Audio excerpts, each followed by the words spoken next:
सभी भाई बहनों को ओम शांति। और आज हम नाइट से ब्लॉग स्टार्ट कर रहे हैं और टाइम हो गया है रात के 8। तो अभी हम बना रहे हैं भोग। तो मधुबन से एक भाई जी आए हैं तो उनके लिए बना रहे हैं बेसन की झार यानी सेव है दीदी, और बेसन के लड्डू। तो जो भी हम बनाएंगे आपको दिखाते रहेंगे कैसे बना रहे। तो ये रखा है बेसन का पेस्ट सेव बनाने के लिए, और इधर पे ये सिक्के रेडी हो गई है। तो दूसरी बार भी सिक्के रेडी हो गई। अब इसको मैं ऐसे निकाल लेंगे जाली में।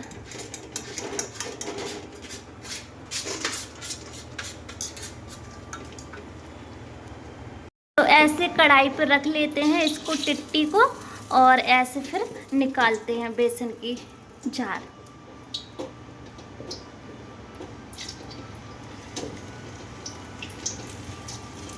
पुराने ज़माने में ऐसे ही झार निकाली जाती थी। अभी तो मशीनें चलने लगी हैं तो उससे निकालते हैं, पर इससे आराम रहता है। इसको पुराने ज़माने की भाषा में टिट्टी बोलते हैं, है ना दीदी? टिट्टी बोलते हैं इसको, झार निकालने वाली टिट्टी।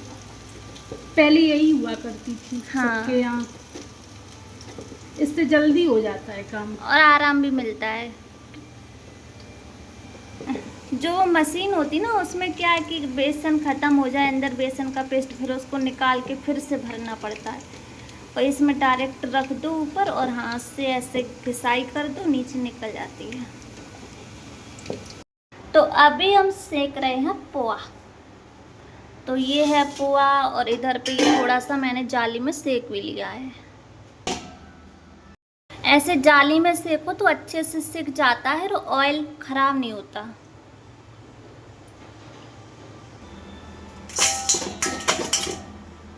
तो अभी हम आपको दिखाएंगे कि बेसन के लड्डू दीदी बना रही हैं, कैसे बना रही हैं। तो बेसन को पहले भून के ही रख दिया था दीदी ने ऑयल में, अच्छी खुशबू आ रही है। और इसमें डाली है इलायची, और घी में बेसन को भूंजा था। अभी ठंडा हो गया है तो इसमें चीनी पीस के मिलाई है। तो इसको ऐसे ऐसे ऐसे ऐसे बांधते रहेंगे और फिर इसको ऐसे ऐसे हिला देंगे तो चिकने लड्डू बन जाएंगे। ये सूखा सूखा दिख रहा है आपको, और जब ऐसे ऐसे करते रहेंगे फिर इसको ऐसे हिलाएंगे। देखना अभी ये चिकना हो जाएगा। देखो कितना चिकना हो गया। जादू जादू। इसमें ज़्यादा ऑयल डालने की ज़रूरत नहीं रहती, हिलाने से ये चिकने हो जाते हैं। जैसे बाबा हम बच्चों को झूला झुलाते हैं, ऐसे इनको झुलाना है। देखो अपने आप चिकने हो जाते हैं। अगर आपको विश्वास ना हो तो दीदी दोबारा बना के दिखाओ। अभी ये देखो कितना सूखा है, जरा हाथ खोल के दिखाना। ऐसे देखो सूखे कितना सूखा है हैं। और जैसे ये बनाएंगे और हिलाएंगे तो चिकने हो जाएंगे। ये होती है बनाने की ट्रिक। बाबा ने सबको सिखा दिया। देखो अभी ये सूखे सूखे हैं। हिलाओ हिलाओ हिलाओ, फटाफट हिलाओ। इनकी चमक बढ़ती चली जाएगी। देखो देखो कितने अच्छे बन गए। वाह बहुत सुंदर। और ये देखो बना के रखे, शाइनिंग भी है। तो आज जाने आप लोग ऐसे बनाए जाते हैं बेसन के लड्डू, और बेसन के लड्डू भी बोले जाते हैं, और कोई कोई लोग इनको मगध के लड्डू भी बोलते हैं। पेस्ट एकदम सूखा। और ये देखो कढ़ाई में थोड़ा सा पेस्ट बचा, ये देखो सूखा सूखा है। और ऐसे ही करते रहेंगे और बस हिला दो। देखो हिला दिया तो ऑयल निकल के आ गया। ऑयल निकल के बाहर आ जाता है, चिकने हो जाते हैं लड्डू शाइनिंग वाले। देखो परफेक्ट बने हैं। सचमुच दीदी आप बहुत होशियार हो। बाबा ने सबको सिखा दिया। और ये लड्डू और नमकीन बताएं किसके लिए तैयार हुई है। जो मधुबन से भाई जी आए हैं तो कल हम लोग सेवा पे जाएंगे, हम और दीदी, तो वहाँ ही लेके जाएंगे भाई जी के लिए लड्डू और नमकीन। तो भाई जी को ये बेसन के लड्डू पसंद है और नमकीन भी पसंद है। नमकीन उन्होंने बताया था आ रहे हो तो हमारे लिए नमकीन लेके आना बेसन वाली। तो ये बेसन की झार निकाल ली है, और अभी मैंने आपको दिखाया था पोहा सेकते हुए। अभी लाई भी हम ऐसे तलेंगे। ये पोहा सेक के तो तैयार कर लिया।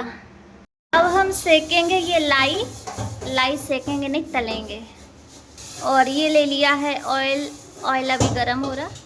तो अब डालेंगे जीरा और ये लाई, और ये है हल्दी पाउडर। तो ये लाई भी तल के तैयार हो गई है। अब हम सभी को मिक्स करेंगे, फिर हम आपको दिखाएंगे।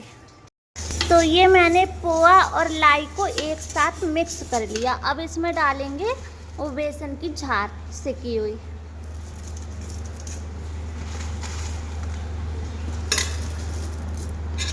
और इसमें मैंने नमक मिक्स और कर लिया। तो ये हो गई है मिक्स लाई बन के तैयार। तो सभी भाई बहनों को ओम शांति। सुबह सुबह की गुड मॉर्निंग। और कल रात को हमें 10 बज गए थे भोग बनाने में। तो अभी सेवा पे जाने की तैयारी है। तो जो बाबा के न्यू बच्चे तैयार हुए हैं तो उनका अभी कोर्स चल रहा है। तो कोर्स के लिए दीदी ने ले लिए हैं कैलेंडर। कौन कौन सी दीदी हैं? आज सीढ़ी से उतारेंगे उनको। सीढ़ी से उतारेंगे और स्वास्तिका वाला चित्र भी समझाएंगे। सीढ़ी से उतारेंगे और चढ़ाएंगे। सतयुग से लेके कलयुग तक की कहानी बताएंगे पूरी। असली कहानी। असली कहानी। सीढ़ी पे लेके फिर नीचे कलयुग में ले आएंगे, फिर ऊपर चढ़ाएंगे। अच्छा, आज यही करेंगे पूरे दिन। तब तो आप बहुत होशियार हो। तो जो मधुबन से भाई जी आए हैं तो उनके लिए ये बेसन के लड्डू ले लिए और ये लाई ले ली। अब वो भाई जी भेलपूरी बना के खाते रहेंगे।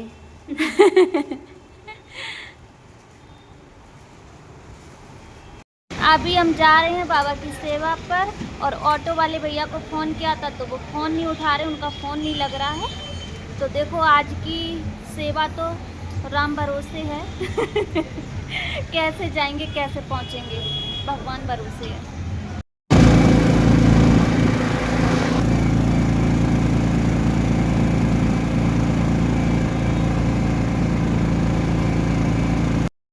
तो आ तो गए जैसे भी ऑटो से। पलकों पे बिठा के लेके आए। लेट तो हो गए, 1 घंटे लेट हो गए आने में। और अभी अभी दीदी ने यहाँ पे माता जी को मुरली सुनाई है। गेट की डिजाइन दिखा रहे हम। पहले पुराने ज़माने में ऐसे गेट हुआ करते थे, अच्छे लगते थे, मजबूती होती थी इन गेटों में, है ना दीदी? ये देखो दोनों साइड ऐसे आले बने होते थे, इनमें ही डिब्बी जलाई जाती थी। और गेट भी बहुत मजबूत हैं। अब के गेट इतने मजबूत नहीं होते है। ये लकड़ी के लिए मजबूत। बहुत मोटी लकड़ी है। शेरों को देखो, इन्होंने अपने ऊपर प्रकृति को जीत लिया। बिल्कुल सही कहा। ऐसा ही दीदी, प्रकृति जीत बन गए। शेरू हमारे प्रकृति जीत बन गए। दीदी पूछ रही हैं शेरू से, आप कैसे प्रकृति जीत बने? बाबा की याद से। बाबा की याद से। अच्छा, क्योंकि बाबा का घर है तो कुछ तो ज्ञान आ ही गया होगा, है ना? ये भी ज्ञान सुनते हैं, हम यही सुनाते हैं तो ये भी सुनते रहते हैं। बहुत अच्छा, आप तो सबको पावन बना दोगे। पेड़ पौधा पशु पक्षी सब पावन हो जाएंगे। मुसीबत है, सबकी नजर चली जाती है। देखो वीडियो बना। सतयुग में तो कायदे सिर चलन होती है, वहाँ तो नेचुरल ब्यूटी है। मेकअप ना करो तब। यहाँ तो देखने से दिल लग जाता है और धर्म वालों से भी शादी कर लेते। अभी तुम्हारी ये ईश्वरी बुद्धि पत्थर बुद्धि से पारस बुद्धि बाप के सिवाय कोई बना ना सके। वह है ही रावण संप्रदाय, तुम अभी राम संप्रदाय बने हो। पांडव और कौरव। तो सतयुग की दुनिया में आप देख रहे हैं राधे और कृष्ण का राज होता है ना। और स्वयंवर के बाद उनको लक्ष्मी नारायण बोलते हैं। और वहाँ राधे कृष्ण के 8 जन्म होते हैं। कितने जन्म होते हैं? 8। जब 8 जन्म है किसी के तो वो उसकी आयु कैसी होगी? लंबी होगी, बड़ी होगी। इसी के कारण सतयुग में अकाले मृत्यु नहीं होती है, 100-150 बरस वहाँ पर उम्र होती है। और सतयुग में सोने जैसी दुनिया होती है, दूध घी की नदियाँ बहती हैं, फालतू नदियाँ नहीं बहती हैं, किसी प्रकार की वहाँ कमी नहीं है। और सतयुग में देखा होगा कि श्री कृष्ण जी के हाथ में बंसी है, देखिए वो बंसी काहे की है, लकड़ी की बंसी नहीं है, चैन की बंसी सतयुग में बजाई। लेकिन यहाँ पर कलयुग में किसी की चैन की बंसी बज रही है? नहीं बज रही इसके सतयुग लिए तो बहन जी जिसके भाग में हो ये भाई आप सबके भाग्य में ऐसा है। तो सही है। अब कैसे पहुंचना है सतयुग की सीढ़ी तक वो आपको पता चलेगा, और क्या करना है वो भी मालूम चल जाएगा। कैसे हम सतयुग में पहुंचे, हमें क्या करना है जो मेरा पूरा परिवार सतयुग में पहुंच जाए। इसके लिए सिर्फ आपको मेहनत करनी है, और मेहनत कौन सी करनी है, अपने विचारों को चेंज करना है। तो देख रहे हैं सतयुग में यहाँ सोने जैसी दुनिया है, 16 कला संपूर्ण है, और हमारे सर पर ताज है। किसका? सोने का ताज है, रतन जड़ित ताज है, और लाइट का ताज है ना। फिर देख रहे हैं सतयुग में 16 कला संपूर्ण है, 8 जन्म है, सूर्यवंशी घराना है, सोने जैसी दुनिया है। इसलिए लोग गाना गाते हैं, जहाँ डाल डाल पर सोने की चिड़िया करती है बसेरा, वो भारत देश है मेरा। आज देखो वो भारत सोने की चिड़िया है क्या? है? नहीं है। नहीं। अब तो हमें लगता है कागज की भी चिड़िया नहीं है ना। तो अभी आप देखेंगे, आप सतयुग में ये सब देखा आपने, और फिर आया त्रेता युग। हम यहाँ पर आ गए जहाँ पर हम स्वयं राम, वो देवी और देवता थे। राम धारण करना है, और हमें क्या परिवर्तन करना है, अपने संस्कार परिवर्तन करने हैं। हम लोग कह देते उससे हमारी पटरी नहीं खा रही, उससे हमारा बोलचाल नहीं है। बोलचाल किसका नहीं है, हमारा मेल नहीं खा रहा उससे, नहीं, हमारे संस्कार नहीं मिल रहे उससे। बस संस्कारों की लड़ाई है, और किसी की लड़ाई नहीं है। तो सतयुग में आके हम पूज्य बने, और हमारी कलाई गिरते गिरते हम एकदम पुजारी बन गए, अपनी ही हम पूजा करने लगे। फिर देखो आपने कलयुग में आके क्या किया, खुद भी गंगा जी में डुबकी लगाई और सभी देवी देवताओं को लगवाई। अब आप बताओ, गंगा जी में नहाने से पाप धुलेंगे? नहीं धुलेंगे। फिर किससे धुलेंगे? अपने सुधार रखोगे। जब परमात्मा को हम याद करेंगे, उनकी याद में रहेंगे, तो हमारे पाप धुलते हैं। गंगा जी में नहाने से सिर्फ शरीर साफ होता है, आत्मा साफ नहीं होती है। आत्मा साफ होगी परमात्मा की याद से, और वो कोई करना नहीं चाह रहा। कहते हैं हम गंगा जी में डुबकी लगा के पाप वही छोड़ आए, और खूब तेज बादल आए, पानी आपके ऊपर बरस गया, पाप कहाँ है? जहाँ से छोड़ के आए थे वो आपके घर में ही आ गए। आए नहीं आए। तो ये समय है, गंगा में नहाने से शरीर साफ होगा, आत्मा साफ होगा। आत्मा को साफ करने के लिए परमात्मा की याद में रहना है। ज्ञान मुरली को अपने जीवन में धारण करेंगे तो हम सतयुगी दुनिया के अधिकारी बनेंगे। तो ये है भारत के उत्थान और पतन के 84 जन्मों की अद्भुत कहानी। सतयुग में 8 जन्म लिए, त्रेता युग में हमने 12 जन्म लिए, द्वापर युग में आके हमने 21 जन्म लिए, और कलयुग में 42 जन्म लिए, और एक जन्म जो अपना भगवान को दे देता है वो सतयुगी दुनिया का अधिकारी बनता है। स्वास्थ्य का, लेकिन उसका वास्तविक अर्थ नहीं जानते हैं कि सतिया क्यों बनाया जाता है। सिर्फ ये कहते हैं कोई चीज आए नई चीज, उसमें हम सतिया बनाएंगे। तो ये है स्वास्थ्य का। इसमें आप देख रहे हैं 4 भाग हैं। 4 भाग में बराबर कर दिया है। 1250, 1250, 1250, पूरा ये चक्र 5000 वर्ष का है। तो देख रहे हैं सतयुग में सीधी भुजा है, माना वह संपन्न है, किसी प्रकार की चिंता नहीं है। सोने जैसी दुनिया है, हाथ में बंसी बज रही है। किसकी बंसी है? चैन की। चैन की बंसी बज रही है, किसी प्रकार की चिंता नहीं है। शेर चैन की बंसी बज रही है, चिंता नहीं है।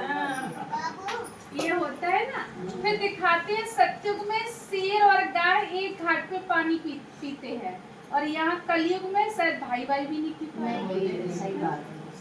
बस इतना फर्क है सतयुग में और कलयुग में। तो यहाँ पर संपन्न मना सीधी भुजा दिखाई, किसी प्रकार की चिंता नहीं है।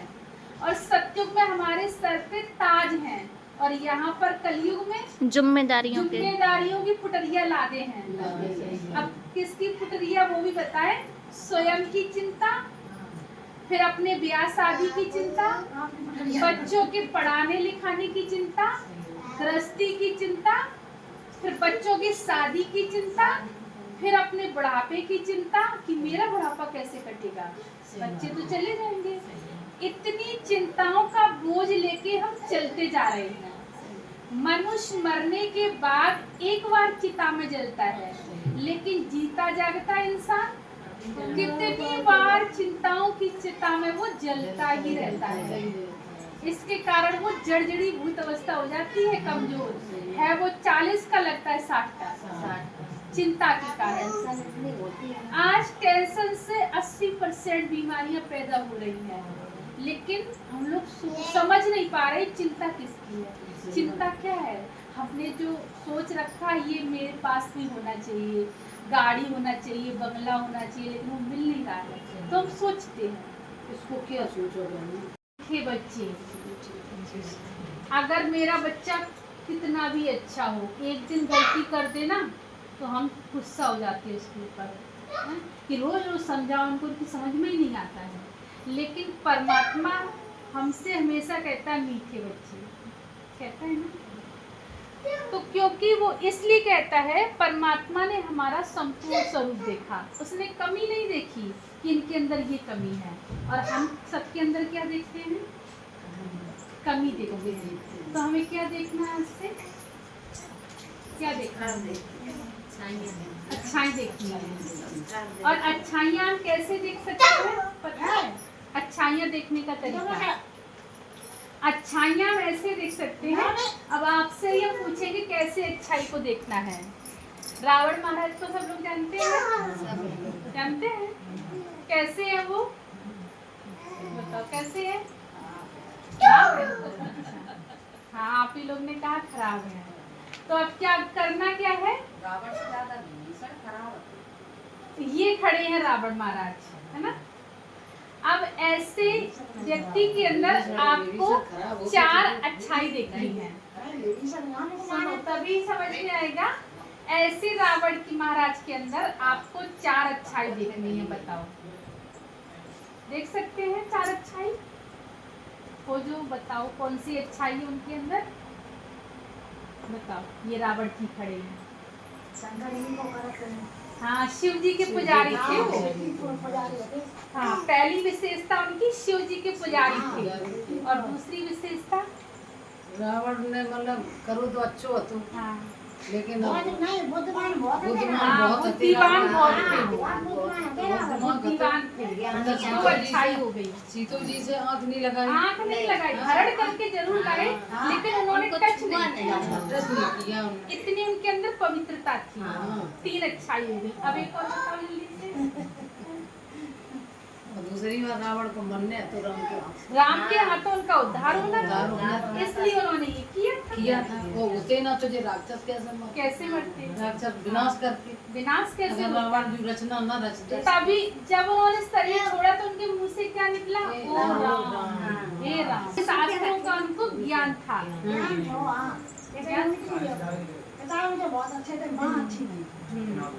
देखो, ऐसे रावण के अंदर आपने 5 अच्छाई खोज ली। अब इस दुनिया में बताओ रावण से कोई ज्यादा है? कोई बताए मेरा पति रावण से ज्यादा है? उन्हीं अच्छाई के सहारे अपना घर स्वर्ग नहीं बना सकते? बना सकते। ओके। अब स्वर्ग कहीं दूर तो नहीं है। अपने पति के अंदर क्या देखना है आज से? अच्छाई देखना है। मेरे पति कितने अच्छे हैं, घर को चला रहे हैं, हमें छाया में बिठाते हैं, धूप में तपते हैं। देखो इतना तो रहम है ना आपके। वह जो पति खराब तुम्हारा स्वधर्म है शांति। शांति कहीं मांगनी पड़ती है, अशांति मांगनी पड़ती है, क्रोध मांगना पड़ता है, कहाँ से आती है? दिमाग से। अपने अंदर ही है। गुस्सा भी आपके अंदर है, शांति भी आपके अंदर है, प्रेम भी आपके अंदर है। तो फिर हमें कुछ नहीं मांगना है, लेकिन वो चीज को जागरूक करना है। शांति तुम्हारा स्वधर्म है। शांति तुम्हारा स्वधर्म है, इसलिए तुम शांति के लिए भटक नहीं सकते। प्रश्न है, अभी तुम 21 जन्मों के लिए अखंड खजानों में वजन करने योग्य बनते हो। उत्तर है, क्योंकि जब आप नई सृष्टि रचते हैं। सुनो कहीं तो अभी सेवा करके आ गए हैं बाबा की। बाबा मेरा बहुत खुश हो गया, बाबा से ज्यादा हम लोग खुश हो गए। बाबा मेरी जान है। सही बोला, बिल्कुल। ज्ञान से हमें बहुत ज़्यादा खुशी मिलती है। सेवा करके आते हैं तो बहुत ज़्यादा खुश हो जाते हैं, क्योंकि भाई बहन जब अपनी अपनी बताते हैं तो अच्छा लगता है। अच्छा लगता है, और ज्ञान से, मुरली से और कोड समझाने से खुद में जो व्यर्थ है वो समाप्त हो जाती है ना। हाँ, बाबा अपनी सुनाते हैं बच्चों को, और बच्चे फिर अपनी सुनाते हैं। तो जब दोनों लोगों की सुनते हैं तो बहुत अच्छा लगता है ना दीदी? और अभी आ गए हैं गांव से, दौड़ी लगा लगा के सेवा करके। जस्ट बस बैग रखा, हाथ पैर धुलाई किए और तुरंत आ गए भोलेनाथ के किचन में। क्योंकि पेट को भी तो कुछ चाहिए। हाँ, ये मेरी किचन नहीं, ये भोलेनाथ की किचन है। भोलेनाथ का भंडारा है भरपूर, है भरपूर। ये देखो है भरपूर। आटा लगा रहे हैं। अभी बनाएंगे गर्मा गर्म रोटियां और फिर हरी धनिया की चटनी। आज के भोजन में यही है। अमिया डाल के चटनी बनाई है। आप लोग भी आना खाने के लिए। आज सब्जी नहीं है, कम पड़ गई। ये चटनी बना ली है। अमिया डाल के टमाटर, हरी धनिया, मिर्ची और हरी अमिया। ये वाली अमिया देखो, ऐसी अच्छी लगती है। इसकी खट्टी खट्टी चटनी और गर्मा गर्म रोटियां। तुम्हें कैसी लगती चटनी? बहुत अच्छी, सब्जी से ज़्यादा अच्छी लगती है। और फिर मेन चीज़ है आए, बताओ। मेन चीज़ है खुशी। तो खुशी के आगे सब्जी भी कुछ नहीं। लव यू बाबा। हम आपकी याद में खुश रहते हैं, सेवा करके खुश रहते हैं। मेरा प्यारा मीठा बाबा। और किसी का मीठा बाबा हो तो बताना, मेरा तो है। दिल का सहारा एक बाबा है। तुम सा हसीने बाबा कोई नहीं जहाँ में, नजरें पड़ी जो तुम पर हटने का नाम ना ले। मस्त है, बाबा की याद में खुश रहते हैं। तो मिलेंगे नेक्स्ट सेवा के साथ। तब तक के लिए हंसते रहो, मुस्कुराते रहो, खुशियाँ बांटते रहो और दुआएं देते चलो। ओम शांति। प्यारे देते चलो, प्यारे देते चलो, खुशियाँ लेते चलो और देते चलो। चलो अभी फिर मिलेंगे नेक्स्ट वीडियो के साथ। तब तक करते हैं पेट पूजा, भोजन, फिर मिलेंगे। ओम शांति।